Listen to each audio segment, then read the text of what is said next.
I'm Senator Bob Huff. Thank you for joining me for my capital comment for the week of May 21st, 2012. Last week we talked briefly about the governor's May revision with the little knowledge we had at the time. Now that we've looked at it a little bit more, it's even uglier. He called it a $16 billion problem to solve. Legislative analyst says maybe north of $17 billion. We don't really know, it's a guesstimate. But he also said it was going to be half cuts, and we always know that's not true, but now that we see it, it doesn't even come close to being half cuts. He's saying $8.3 billion in cuts. The reality is $2.5 billion.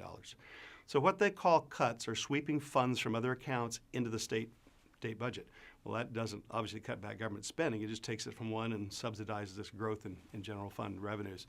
So what happens? Off-highway vehicle trust fund. You know the green sticker? For those of you that have off-highway vehicles, you pay an extra charge for that.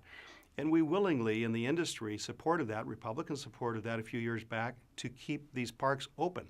So we'd have a place to go off and romp where you weren't treading off the pristine wilderness. And they're going to take $21 million of that now. Ratepayer gas surcharge funds, similar kind of program for energy efficient appliances. Those rebates you get, $155 million gone. Gas excise tax, $128 million. More bumpy roads. Motor vehicle account, $300 million. $5 rebate used to be coming back to you for renewing online, gone. But you may want to do it online anyway, because it looks like DMV is going to be closing another day of the week.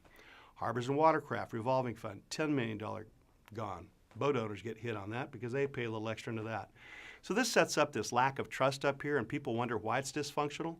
The Democrats promise us one thing, and then as soon as they turn around, and they'll get 2/3 vote for us to put these fees in place, but they have discovered by majority vote they can change where that money goes to.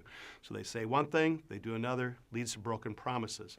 When we used to do budgets on 2/3 bills, as soon as we get them done, we negotiate a tough budget, they'd turn around and try to unwind them. Single sales factor is one of those things, and they've got like 4 different ideas this year how to unwind that. But anyway, promises made, promises broken. That's not the way to a trusting environment where you can actually be thoughtful about how you put a budget together. Well, I wish you a happy and safe Memorial Weekend. Thanks for joining me. I'm Senator Bob Huff.